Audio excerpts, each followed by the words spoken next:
네, 안녕하세요.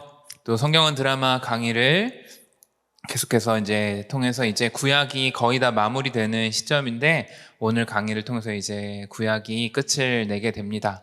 또 앞으로 중간 막간과 신약에 대한 내용들도 기대하시면서 좀 진행하시면 좋을 것 같아요. 네, 오늘은 성경은 드라마다 3-3 장면 두 번째 백성을 위한 땅이라는 제목으로 강의가 진행되는데 여호수아서부터 에스라 느헤미야까지 이스라엘이라는 나라의 역사 전체를 살펴본다라고 할 수 있어요. 먼저 여호수아서부터 보면은 여호수아는 이스라엘 백성이 그 가나안 땅, 약속의 땅을 선물로 받는 그 과정을 이야기하고 있습니다. 여호수아서는 여호수아라는 이런 새로운 리더십 아래서 출애굽 2세대인 이 이스라엘 공동체가 가나안을 정복해가는 이야기를 들려주고 있습니다. 이 여호수아서를 통해서 이집트의 노예였던 이스라엘은 이제 정말 한 땅을 차지한 새로운 국가, 나라가 되는 과정을 보여주고 있어요. 이 가나안 땅을 정복해가는 과정은 몇 번의 전투를 통해서 다루어지고 있는데요. 이 여호수아서 이야기 속에서 일관적으로 강조하고 있는 것은 이스라엘 백성의 승리가 곧 하나님을 신뢰하고 순종하는 것에 달려 있다라는 것을 보여주고 있습니다. 이스라엘이 가나안 땅을 정복하고 차지하는 것은 하나님께서 이스라엘에게 주는 선물이며 약속이 성취되는 것입니다. 하나님께서 아브라함과 이삭과 야곱에게 약속하신, 그리고 모세에게도 약속하신 이 땅을 실제로 이스라엘이 받는 것이죠. 이스라엘은 새로운 그 자신들의 본향을 향하여 출발합니다. 그들은 요단강을 건너가게 되는데요. 과거 이스라엘이 홍해 바다를 출애굽할 때 건널 때처럼 물길이 막히고 마른 땅을 건너듯 하는 경험을 또 한 번 그들이 경험하는 것을 볼 수 있습니다. 그들은 강 바닥에서 돌 12개를 골라서 요단 서편 쪽에 세워서 기념비로 세웁니다. 이 기념비를 세우는 것은 이제 진짜 약속의 땅으로 이스라엘이 들어가면서 그동안 하나님께서 이집트에서 그들이 구원하셨고 광야에서 40년이나 인도하셨고 그들을 이 약속의 땅 가나안까지 이르게 하신 하나님을 기억하도록 하는 장치로 이 12돌을 세우는 것이죠. 가나안 땅으로 들어간 이스라엘은 이제 그 땅을 정복하는 전쟁을 시작합니다. 첫 전투는 여리고성 전투인데요. 이 여리고성 전투를 하기 전에 여호수아는 다시 한번 정탐꾼들을 가나안 땅으로 보냅니다. 그러나 이 정탐꾼들은 돌아와서 보고를 하는데 40년 전에 가나안을 정탐했던 사람들이 보고할 때 있었던 가나안 사람들에 대한 두려움이라든지 주저함이라든지 낙심이라든지 이런 것들은 찾아볼 수가 없습니다.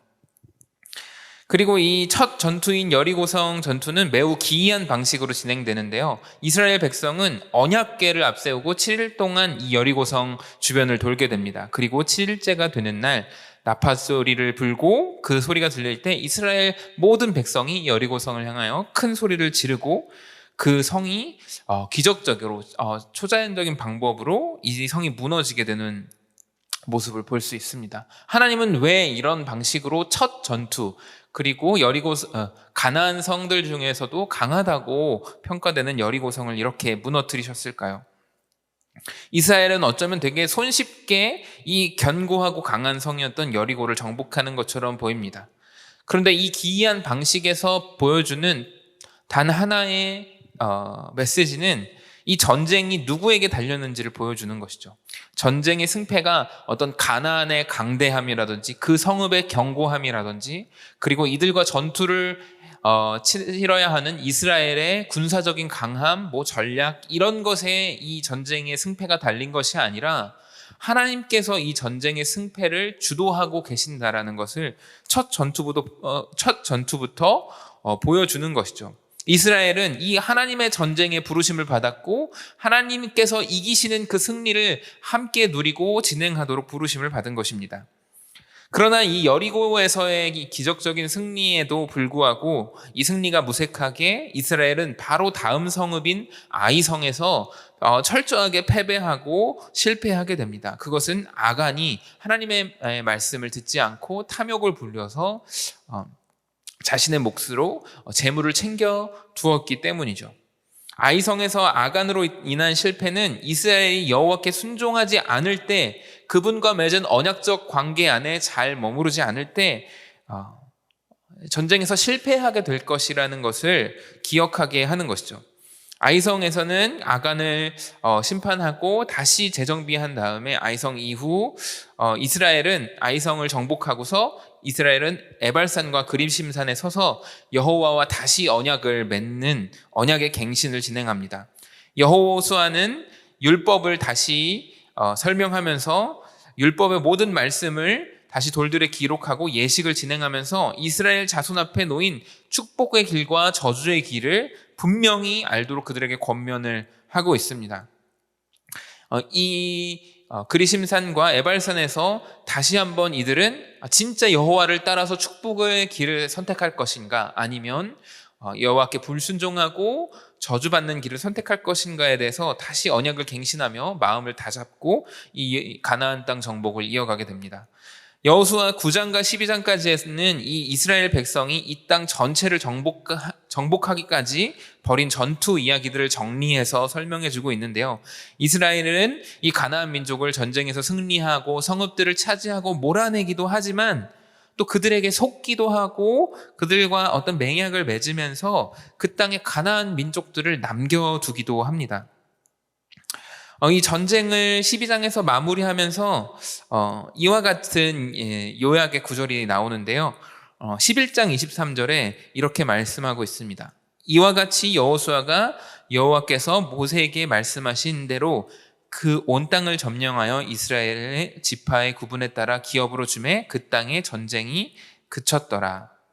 이 구절을 보시면 이 여호수아가 이 모든 땅을 정복하게 하고 그 땅을 기업으로 줬다라고 메시지를 하고 있습니다. 그래서 이어지는 13장에서 19장은 그 당시 그 땅을 이스라엘 지파들이 각각 어떻게 분배되었는지 보여주고 있습니다. 각 지파의 기업은 제비뽑기로 진행이 되었는데요. 9지파와 반지파는 요단 서쪽의 땅을 기업으로 받고 2지파와 반지파는 요단 동쪽의 땅을 받는 모습을 보여주고 있습니다. 여호수아서는 이스라엘이 약속의 땅에 정착하는 것으로 이제 마무리가 되어지고 있는데요. 이는 하나님께서 아브라함, 이삭, 야곱에게 하신 언약이 모두 성취되어 그 이스라엘 백성이 노예에서 해방되고 광야에서 방황하던 시절을 지나 이제 정말 그 약속의 땅에서 안식하고 주님이 주신 복을 누리며 하나님의 백성으로 거룩한 민족, 제사장 나라로서 그 땅에서 살아갈 것을 보여주게 되는 것이죠. 살아가게 되는 것입니다.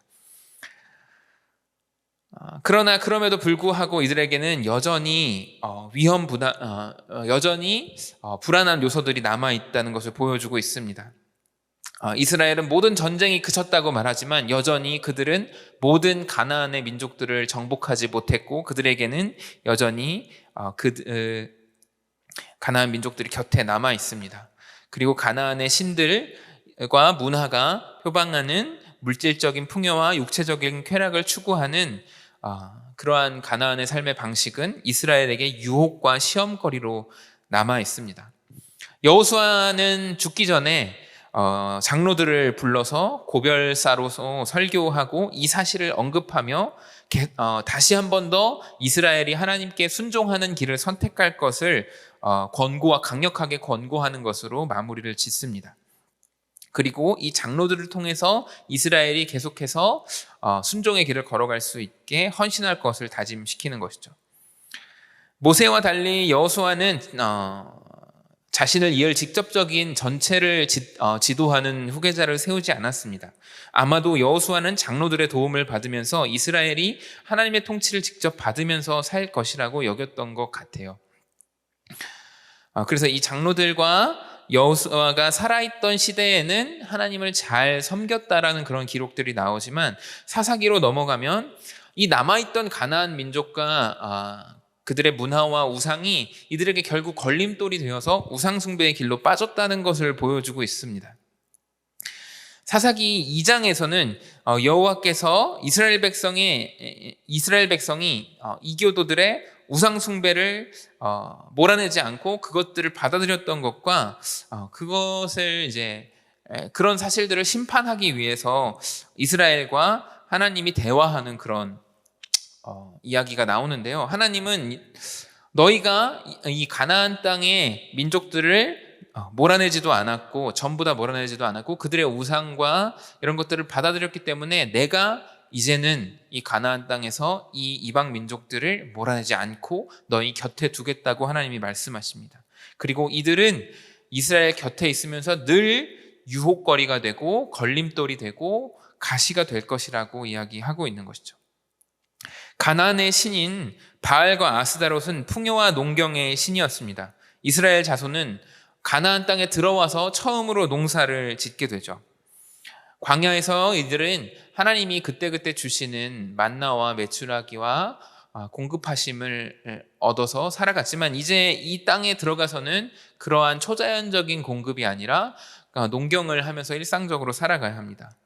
그런데 이 가나안 땅의 종교는 이 농경의 풍요를 약속하는 그런 종교였습니다. 그리고 굉장히 매력적이었던 것은 이들이 풍요를 약속하면서 동시에 육체적인 쾌락을 선사하는 것입니다. 바알 숭배는 신전의 창기들과 성적인 관계를 맺는 방식으로 제사가 드려졌는데 그 목적은 이 바알이 이 제사를 드리는 사람의 편에서 행동하게 해서 물질적이고 농경적인 풍요로움도 선사하지만 육체적인 쾌락까지 선사하는 그런 모든 풍요를 보장받는 그런 식의 종교 시스템이었던 것이죠. 그래서 이 가나안의 신에 계속해서 우상숭배로 넘어지는 모습이 반복적으로 사사기에 나타나고 있는데요. 사사기는 특별한 나선 반복의 구조를 띠고 있습니다. 그림을 한번 보시면 처음 이스라엘 자손은 하나님을 반역하고 가나안을 따라 살며 죄를 짓게 됩니다. 그리고 이 사실은 언약을 위반한 것이기에 하나님의 분노를 일으키고 그 결과로 이스라엘은 다른 민족에게 억압을 받게 됩니다. 그리고 이제 이 적들의 억압 아래서 고난받는 이스라엘이 결국에는 하나님께 부르짖게 되는데요. 이 부르짖음을 들으신 하나님은 사사라는 구원자를 통해서 이스라엘을 구원해 주십니다. 그리고 이 사사의 생전에는 이스라엘에 다시금 평안과 안식이 오지만 그 사사가 죽었을 때 또다시 이스라엘이 반역하게 되는 그런 반복적인 구조로 되어 있는데요. 이 반복은 사실 그냥 쳇바퀴 돌듯이 또 반복되는 것뿐만 아니라 이 나선형의 구조로서 반복되면서 점차 수렁으로 빠져가는 더 비극적인 모습으로 변질되어가는 이스라엘의 영적이고 도덕적인 타락을 나타내고 있는데요. 대표적으로 이 타락의 모습은 이 변질의 모습은 사사들의 모습을 통해서 볼 수 있습니다. 처음 사사로 언급되는 사람인 온니엘은 여호수아와 함께 출애굽 1세대로서 유일하게 가나안에 들어온 갈렙의 조카 혹은 동생으로 여겨지는 사람입니다. 온니엘은 전체적으로 흠이 없습니다. 온전한 사사였고 이스라엘을 구원하는 그런 모습을 보여주고 있습니다. 그러나 이제 사사들이 점점 뒤로 갈수록 이상한 모습으로 변질되어가는 모습을 보여주고 있는데요. 중간에 나오는 기드온은 자신을 사사로 세우시고 구원자로 부르시는 하나님의 부르심을 하나님을 신뢰하지 못하고 굉장히 전쟁을 앞두고 전투를 앞두고 부르심을 앞두고 불안해하고 두려워하는 모습들을 보여주고 있습니다. 그러고 나서 그런 연약한 모습과 또 반대대로 권력을 쟁취했을 때 마치 이방인의 왕과 같이 그 권력을 행사하고 왕과 같은 모습을 닮아가는 그런 모습들도 있습니다. 또 입다는 하나님의 성품과 하나님의 거룩하심을 제대로 이해하지 못해서 이방인의 신들과 같이 자신의 딸을 인신제사로 드리는 그런 모습을 보여주고 있습니다. 이 중 가장 심각한 것은 삼손이라고 할 수 있는데요. 그는 나실인이었습니다. 나시린은 하나님께 구별된 삶으로 여러 가지 이제 규율을 지켜야 했습니다. 독주를 금하고 부정함이 옮을 수 있는 행동들을 삼가야 했고, 머리를 자르지 말아야 했고, 이런 규례들이 있었는데 그의 행실은 엉망진창이었습니다. 그는 이방 여인인 블레셋 여인들과 창녀들과 어울리면서 블레셋 여인을 사랑하기도 하고, 정말 사사답지 못한, 이스라엘 백성답지 못한 그런 모습을 보여주고 있죠. 결국 블레셋 여인이며 창기였던 들릴라라는 여인에게 매료되어서 나시린으로서 자신의 힘의 원천인 머리에 삭도를 대지 말아야 할 것을 말해주게 되고, 블레셋에 잡혀 수치를 당하고 아주 수치스러운 그런 짐승과 같은 생활을 하다가 마지막에 하나님의 도우심으로 겨우 복수를 하는 모습을 보여주고 있습니다. 사사기 말미에 가면 사사기는 전쟁으로 시작해서 전쟁으로 끝나게 됩니다. 처음에 사사기를 열 때에는 가나안 민족을 몰아내는 그런 전쟁으로 시작했던 사사기는 마지막 순간에 가면 같은 이스라엘 민족끼리 죽고 죽이는 전쟁을 하고, 같은 이스라엘 민족끼리 참아할 수 없는 도덕적으로 완전히 타락한 범죄 행위들을 하고 있습니다. 그리고 마지막에 가면 이들은 하나님을 섬기고 하나님께 제사하고 하나님을 섬기는 것이 무엇인지에 대해서 완전히 혼탁해져서 전혀 잘못된 방식으로, 우상숭배와 같은 방식으로 하나님을 섬기는 것을 보게 되어지는 것이죠. 사사기는 여호수아 이후에 이스라엘이 하나님의 백성으로서 그 땅에 안착하고 나서 어떻게 언약 백성으로 성공할 수 있을 것인지 실패할 것인지 이 두 갈래길에서 어디로 가고 있는지를 보여주고 있는 모습입니다. 그러나 이들은 사실 굉장히 어두운 모습을 보여주고 있죠. 사사기 전체를 잘 보여주는 구절은 17장과 21장에서 반복해서 나오는 이 구절로 요약되는데요. 그때에는 이스라엘 왕이 없었으므로 사람들은 저마다 자기의 뜻에 맞는 대로 하였다.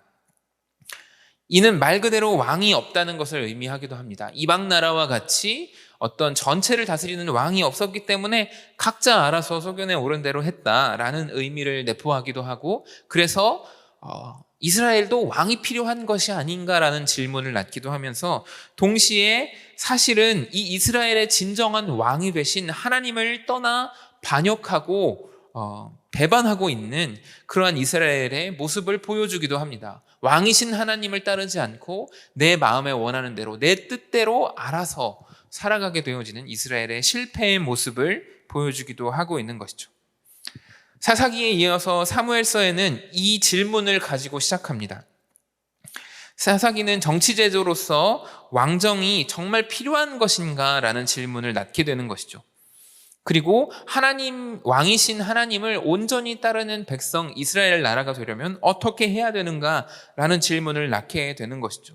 그리고 이 왕을 잃어버리고 왕이 없었던 이스라엘이 이렇게 급속하게 타락한 모습에서 이 사무엘서는 시작하고 있습니다.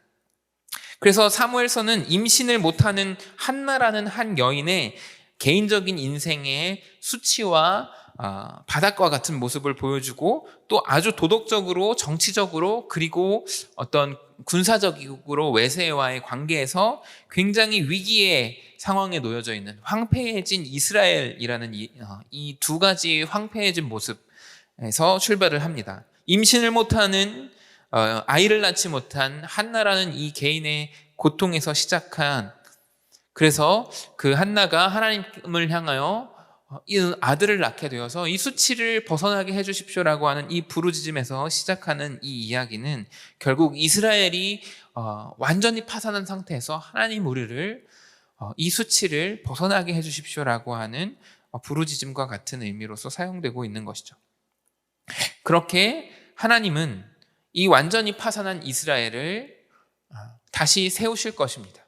한나가 한 여인으로서 아이를 낳지 못해서 수치를 당하고 황폐해진 인생을 사무엘이라는 존재를 통해서 하나님께서 채우시듯이 이 이스라엘을 채울 것이라는 것, 다시 세우실 것이라는 그러한 이야기로 나아가게 되는 것이죠. 그런데 이제 사무엘서 초반의 모습이 굉장히 어둡다라고 이야기를 하고 있는데요. 그 장면을 잘 보여주는 것이 엘리 제사장의 두 아들인 홈니와 비느하스의 타락한 모습과 그들이 전쟁에 나가서 죽게 되어지고 전투에서 언약궤까지 빼앗기는 그러한 모습을 통해서 잘 나타나고 있습니다. 블레셋과의 전쟁에서 이스라엘은 언약궤를 메고 나아갑니다. 하나님의 임재의 상징인 이 언약궤를 메고 나아가서 이 언약궤와 함께하면, 하나님의 임재와 함께하면 우리가 질 리가 없다, 승리할 것이다 라고 믿어서 언약궤를 메어가죠. 그리고 거기에는 제사장의 아들들인 홈니와 비느하스도 참여하게 됩니다. 그런데 이 전쟁에서는 지게 되고 홈니와 비느하스는 죽고 오히려 이 언약궤를 블레셋에 빼앗기는 것을 볼 수 있습니다. 그 충격으로 인해서 엘리도 뒤로 넘어져서 죽게 되죠. 그 순간에 엘리의 손자인 이가봇이 태어나는데요. 이 이가봇이라는 이름은 이가봇의 이름의 뜻은 영광이 이스라엘에게서 떠났다라는 말입니다.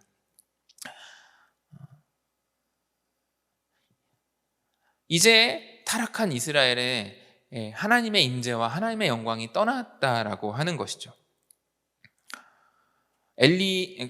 이 언약궤는 이제 하나님이 이스라엘에서 블레셋으로 옮겨지면서 이 이스라엘에게는 더 이상 하나님의 임재와 영광이 없게 되었다, 하나님께서 그들의 백성과 함께 하시지 못하고 다른 곳으로 가버리시는 그런 모습을 통해서 이 이스라엘의 총체적인 무너짐의 모습을 보여주고 있는 것입니다.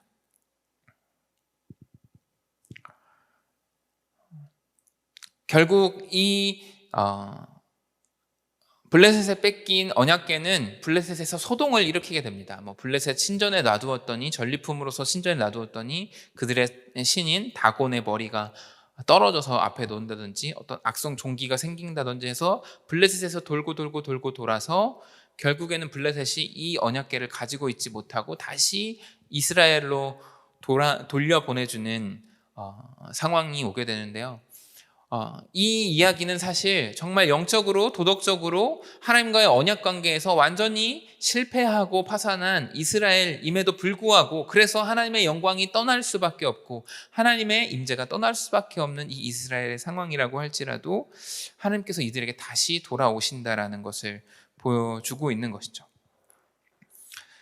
언약궤가 돌아오고 이제 사무엘의 이야기가 이어집니다. 사무엘은 제사장이자 사사로서, 마지막에 이스라엘 최후의 사사로서 이 이스라엘의 영적인 회복을 위해서 굉장히 애썼던 인물입니다.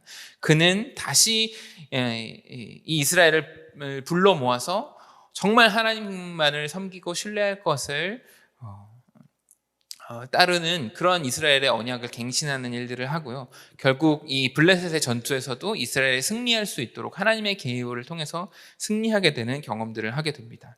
그럼에도 불구하고 이 이스라엘 백성들은 사무엘에게, 그리고 하나님에게 이방 다른 나라와 같이 왕을 요구하게 됩니다.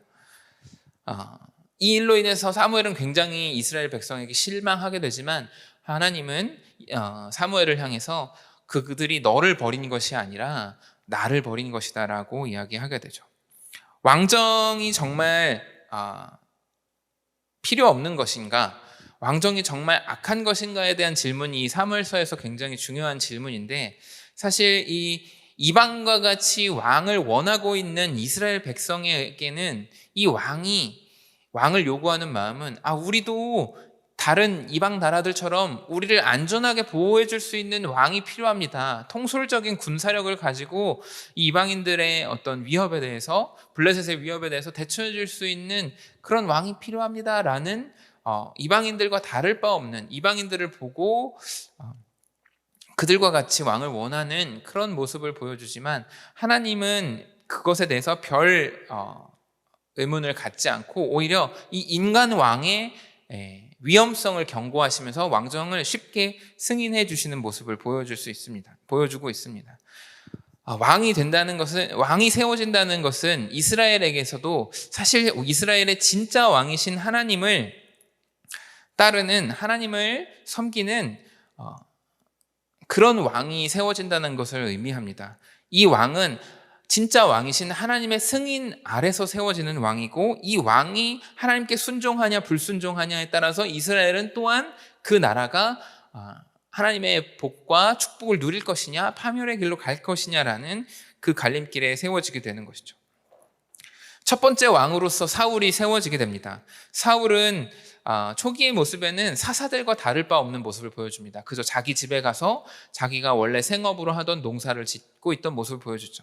그러나 이제 암몬 족속과 이런 압제들과 대응하면서 전쟁을 몇 번 치르면서 이 사울은 이스라엘 전체의 군사력을 지도하는 왕으로서, 통치하는 왕으로서 등장하게 됩니다. 사울의 초기의 모습은 굉장히 하나님의 위임을 받은 왕으로서, 기름을 부은 왕으로서 이스라엘을 잘 보호하고 지키는 것처럼 보이지만 연이어서 실패하는 모습들을 보여주고 있습니다.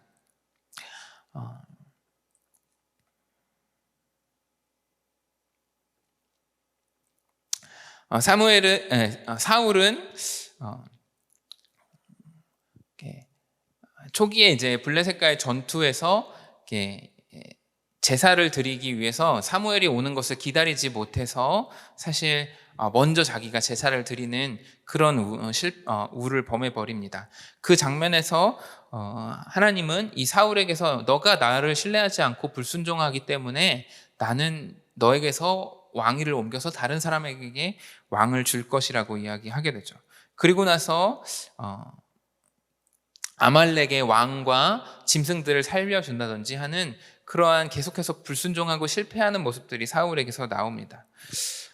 결국 이 사울의 뒤를 이을 왕으로 하나님은 사무엘을 통해서 다윗에게 기름 부음을 하게 되는 모습을 보여주는데요.